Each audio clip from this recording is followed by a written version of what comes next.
자, 후삼국시대 왕건과 견훤의 대결에 대해서 한번 이야기해 봅시다. 자, 우선 본격적으로 견훤이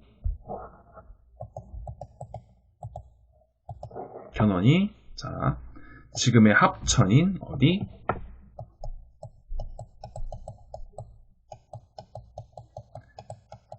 대야성 공격에 성공합니다. 이때가 920년입니다. 920년이고, 자, 이 대야성을 발판으로 해서 경상도 북부, 그리고 뭐 서부 이렇게 해서 견훤이 이제 위협을 하니까 이 북부 지역에 있는 일부 호족들이 왕건에게 투항하는 그러한 상황이 벌어집니다. 한편 왕건은 자, 925년 자, 여기 지금의 뭐 안동, 그 상주 이 부근에서 조금 더 내려가야겠네요. 자, 어쨌든 여기 지금의 안동 혹은 요 상주 근처인 어디? 자, 조물성이라는 곳이 있습니다. 조물성. 이 조물성이라는 곳에서 자, 글씨 한번 다시 한번 써봅시다. 조물성. 이 조물성이라는 곳에서 그 견훤의 군대와 대치를 하게 됩니다. 하지만 이게 그 정확하게 이게 그 뭔가 결판이 나질 않으니까 어쨌든 이 왕건과 견훤 서로 인지를 교환하면서 일단 화친을 맺습니다. 그 견훤 같은 경우에는 그 왕족이었던 진호라는 사람을 그 왕건에게 보내고, 왕건은 자신의 사촌 동생인 왕신을 그 백제 인질로 보내면서 어쨌든 이 조물성 전투는 마무리가 됩니다. 어쨌든 이 920년대 전후는 견훤이 적극적으로 한반도를 통일하려고 했던 그러한 시기가 되었고, 자, 근데 문제는 뭐냐면은 자, 이 송악에서 그 인질로 지내고 있던 그 이 진호가 백제 왕족 진호가 급격하게 사망하는 일이 벌어집니다. 견훤 같은 경우는 이 일이 그 고려에서 진호를 독살한 것이라고 여기면서 지금의 이쯤 될까? 예, 지금의 공주. 어쨌든 공주성을 이제 공격하면서 이 진호의 그 죽음에 대한 그 보복을 감행합니다.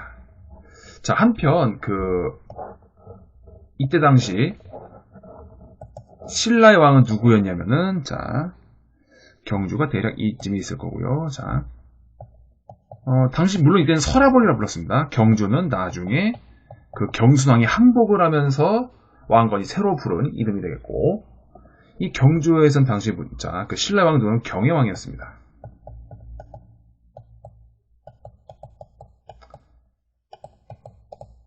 일단 그 경혜왕 같은 경우에는 그 왕건의 일단은 이 견훤과 왕건의 대결이 벌어진 가운데 왕건의 편을 들었습니다. 그럴 수밖에 없는 게 그 견훤이 거듭해가지고 경상도 일대를 계속 공격해 오니까 경혜왕 입장에서는 왕건에게 손을 내밀 수밖에 없는 그런 상황이었고, 왕건도 사실 그 민심을 민심을 잡으려는 어떤 그 목표를 놓고 봤을 때 경혜왕의 이런 그 구원의 손길 아니면 경혜왕의 협력 이런 것이 나쁜 그 뭐랄까 상황은 아니었습니다. 그래서 견훤의 이런 어쨌든 한반도 통일에 두고 이제 본격적으로 과감하게 이제 그 신라 쪽을 침입하니까 경혜왕 같은 경우에는 왕건의 편을 들 수밖에 없었습니다. 자, 그 한편 이 견훤 같은 경우에는 자, 927년 9월 자, 어쨌든 여러 가지 그 기만 작전 이런 것들을 통해서 자, 9월에 자, 잠시만 여기가 자, 이쪽이 대략 완산주 해서 자, 자, 920년 9월에 무엇을 하냐면은, 자, 전격적으로 이 경주를 기습하게 됩니다. 이 경주를 기습하면서 이 백제군들이 이 경주의 신라 왕궁을 막 노략질하고, 그리고 경혜왕도 이때 죽고 경영의 왕비는 뭐 견훤에게 뭐 능욕을 당했다 뭐 이런 이야기가 삼국사기에 실려 있고요. 자, 경혜왕을 살해하고 견훤은 김부란 사람을 신라의 왕으로 앉히는데 이 사람이 신라의 마지막 왕 경순왕입니다. 자, 경혜왕은 죽기 전에 견훤이 쳐들어오고 있다고 해서 왕건에게 구원을 요청합니다. 구원을 요청하는데, 그런데 그래서 이 왕건은 몸소 군대를 이끌고 신라를 구원하기 위해 출동합니다. 하지만 왕건의 군대가 도착하기도 전에 경혜왕은 죽었고, 자, 견훤은 어디냐면은, 자, 견훤은, 자, 여기, 지금의 대구, 자, 공산이라는 곳에서 진을 치고 왕건의 군대를 기다립니다. 왕건의 군대는 경혜왕의 구원 요청에 따라서 쉴 새 없이 3일 밤낮을 가리지 않고 진격을 하다가 이 대구 공산 쪽에서 딱 도착을 했는데, 이 도착을 하자마자 견훤의 군대가 왕건의 군대를 크게 무찌릅니다.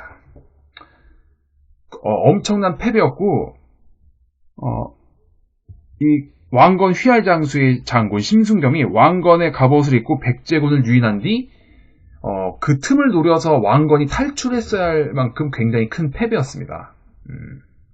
그래서 지금도 이제 그때 대구 공산 혹은 팔공산 쪽에 가면은 이때 왕건이 견훤에게 패배했던 여러 가지 흔적들이 남아있는 여러 유적들이 지금도 남아있습니다. 뭐 파군제라니 뭐 장군함이라니 뭐 이런 것들이 지금도 이제 그때 당시 전투의 상황을 이야기해주고 있습니다. 어쨌든 치명적인 대패를 당했고, 자, 이로 인해서 한반도의 주도권, 통일의 주도권은 견훤에게로 넘어온 것처럼 보였지만, 자, 실제로도 아마 929년까지 뭐냐면은 이 백제군이 크게 기세를 올리면서 고려군들을 각지에서 격파해 갑니다. 각지에서 격파를 하지만 문제는 뭐냐면 이 견훤이 신라의 심장이었던 경주를 쑥밭으로 약탈하고 노략질하고 이런 것들을 방치하다 보니까 여기에 대한 반감이 굉장히 커져 있었습니다. 이런 거였죠. 일단은 신라가 미워서 물론 이제 후삼국으로 이제 각각 갈라졌습니다. 그럼에도 불구하고 뭔가 신라에 대한 동정심이 남아 있었고, 그래도 1000년을 이어온 역사를 가진 신라인데 그렇게 짓밟는 것은 좀 아니지 않는가 하는 어떠한 그러한 동정심이 크게 작용을 하게 되고, 이것은 나중에 왕건이 후삼국을 통일하는 데 있어가지고 굉장히 큰 어떤 민심의 큰 흐름이 됩니다. 자,